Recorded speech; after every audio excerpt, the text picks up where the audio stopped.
All right, welcome to Leaving CrazyTown with Finn and Sarah. Sarah, what are we going to talk about today? Why do I always start giggling when you say those words, Finn?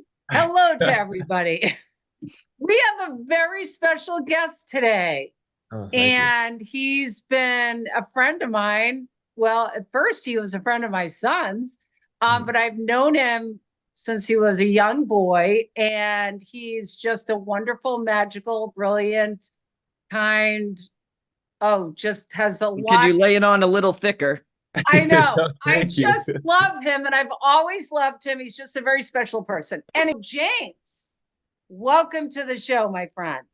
Thank you. Thank you guys so much for having me. Thank you for the wonderful intro. That means a lot. I really appreciate it. Yeah, I've known Dr. Micho like pretty much my whole life, honestly. But I think there was going into college and things like I would, like you said, hang out with your son all the time as a kid. And then as, we went to college and stuff, the contact became looser. So as far Yep. as our personal communication, there was a gap there of like Mm, years and years, yep. honestly. And then when you wrote your book, yeah, I and you were kind enough to drop it off in the mailbox because I believe you're still living in Bolton back then. Yeah. Uh, yeah, and I gave it a read, and it was just like breakthrough moment after breakthrough moment and realization after realization. And I was just like, man, this is so useful. And I was going through my own struggles and, revolving around codependency and struggles with alcohol and things like that at the time. Right. It was getting me in some trouble, not to go into like way too much detail, I'm starting a career here, but I definitely had my own things going on, and the book was massively helpful. So I think I remember I didn't have like a scrap piece of paper, but I just torn from my notebook as I was driving. I knew I was going to be driving past your house. Yeah, so you're definitely obviously living in Right. Bolton. And I wrote you a note just like that was so helpful and all this stuff, and I left it in your mailbox. I really appreciated it. And then you reached out to me. I think you got my number through your son. I don't, are we saying your son's name on here? I don't Yeah. forget Everybody that. knows Bo by now. Oh, it's Okay, been okay, blasted okay. on this channel far Okay, too I don't long. mean to like to talk around it. Oh no, he's But he's been blasted He's on this channel horrified, but quite he a bit. has been blasted. okay. I've seen you mention it once or twice, but I was like, did you mean to say that? Yeah, so you got my number from Bo, and we just started communicating, and Mm, then you and Finn, honestly, you guys both gave me so much support during that time and were massively helpful to me in coming to some realizations and just changing my habits of daily living, I suppose, and perspective on things. And Dr. Micho, you brought me to some AA meetings, and obviously through those learned a lot about the program and just gained some really, really helpful perspectives from the people within that program. And I guess that brings us to today where I honestly wish I could tell you like when I knew the last time I drank was, but I really, really don't. I remember the date where I realized I need to like really change some habits here. That right. was August 12th, 2022, but it's been forever. Well, I don't you even. You've had a couple of big crash and burns, though, too. I mean, I don't know if you want to mention kind of what brought you to your knees as far as your drinking goes. I Yeah. think he Just, mentioned earlier that you didn't want to go into Well, that. oh, no, I'm sorry. no, it's okay. I don't need to Sorry get about into that. necessarily like specifics, but I will say that the main thing was that as time went on and I was pushing the Yes. the barrier on some of these things, and just like the kind of the trouble I was getting into, I was Right. it, but not getting into serious trouble, like I was never like taken to jail, though maybe I could have been or possibly should have been, I Should don't have know. been. But I was getting away with it, right? And then it basically led up to a point where I was like, okay, I actually got so lucky, so very lucky there. Thankfully, that police officer took pity on me, and was just a nice, probably good human being, or forgiving, I should say. I was like, I literally just can't get away with anymore, you Mm, I know? I But literally could do a lot when my addiction was starting to spiral out of control, and it was always kept, and I would have those little situations where they weren't great, but I was really lucky, and just, hindsight, I'm like, wow, I could have been in a lot of trouble and I wasn't. But I Right. Yeah. ended up getting sober when I saw that the wheels were coming off the bus. Like I had the Yeah. same somewhat experience where some things happened that were a little bit, I'm like, I got really lucky. And all of a sudden I had this awareness that things weren't heading in a very good direction if I didn't do Right. something about it. Right. Great Yeah. point. Yeah. And it kind of develops over time, and I had become somewhat aware, like, man, like, oh my God, like I just got so lucky there, but it was kind of like maybe I was with a friend or like a past girlfriend at the time, and it's just like, whoa, dude, that was insane, like it's almost like adding to like that like adrenaline rush, because like you're young, you get away with it, and it's just like, holy crap, I'm calling my friends like, you're not gonna believe what just happened. This is insane.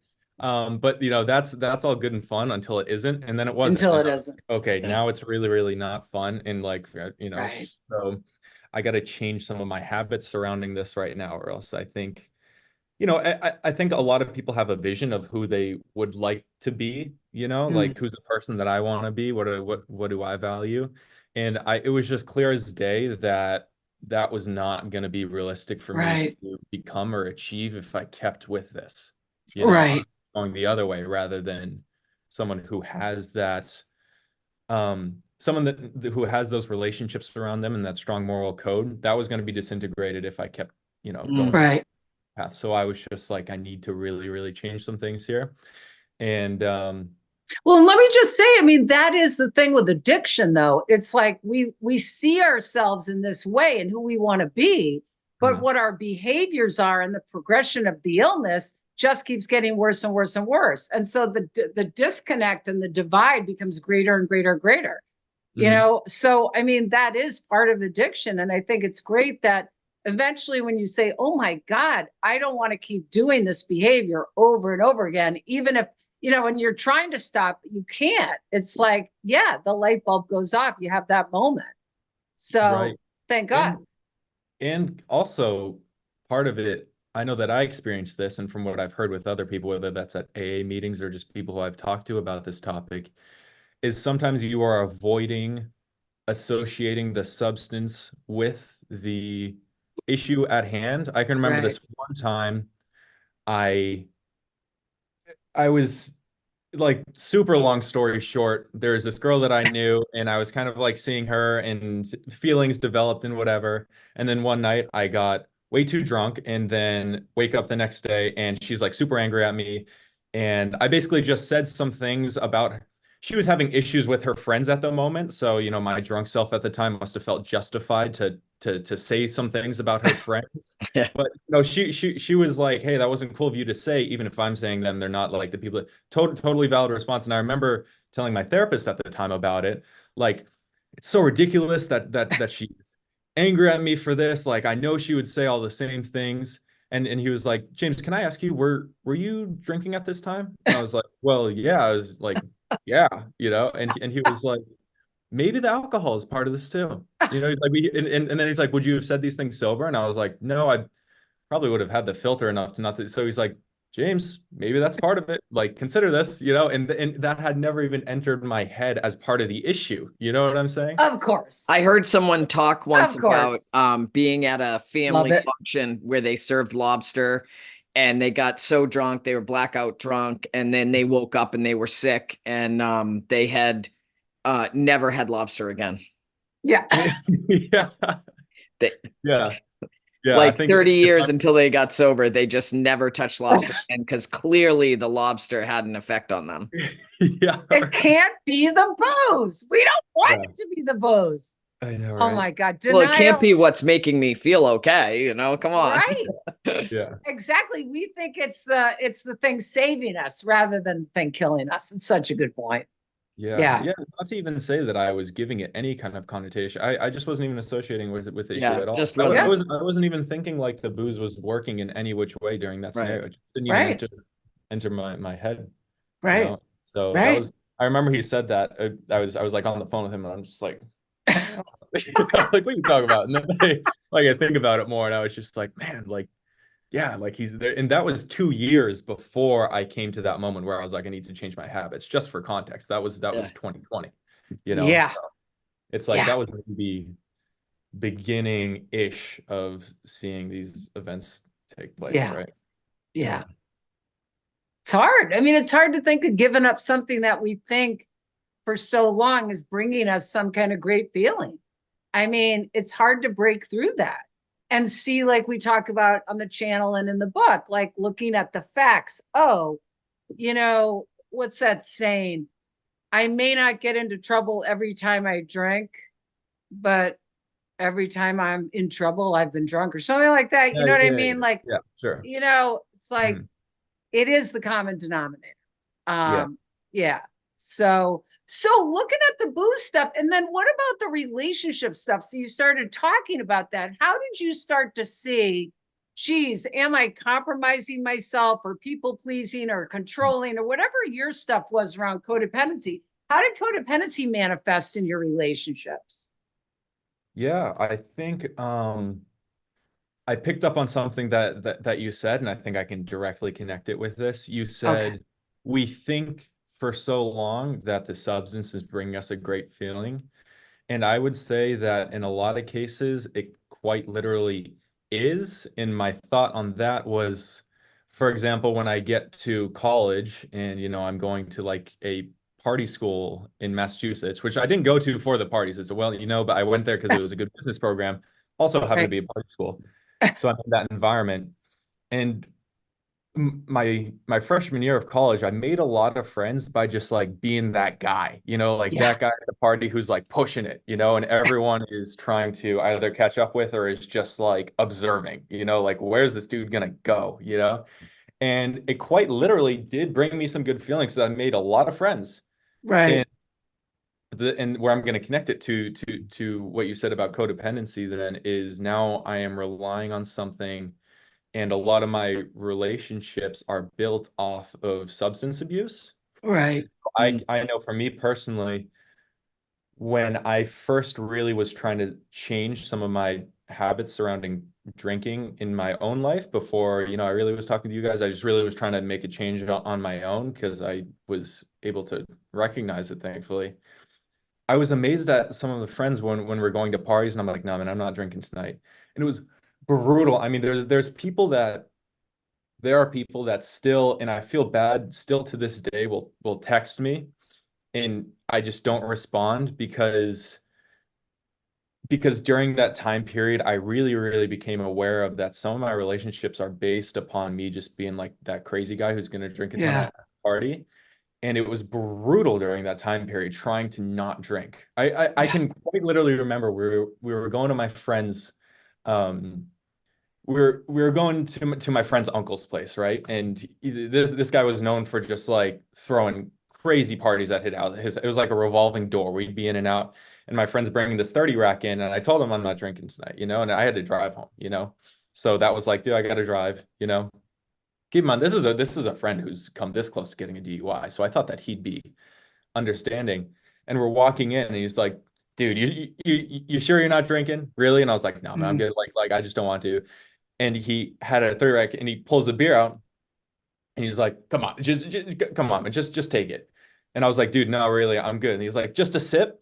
And it was when he said Oh just God. a sip for me, I was like, a sip? What is that? First off, what's that doing for me? Nothing. So it's obviously doing something for you so significant Yes. that I'm Yeah. just partaking that you probably don't have my best interests at heart. And And I so that think was a lot of really, times when we're trying not So to good. drink and other people are, maybe they're concerned about their drinking or not even, but they think that us not partaking in it is like somehow a judgment about them. And, Right. codependency in both ways. If they can get you to drink, they don't have to feel bad. And then, I know for me, like I actually had a 10-year relationship end because I wasn't drinking. And Mm. to me was like, this is the hardest time of my life and I should be being celebrated that I'm not drinking, Right. that I was being persecuted.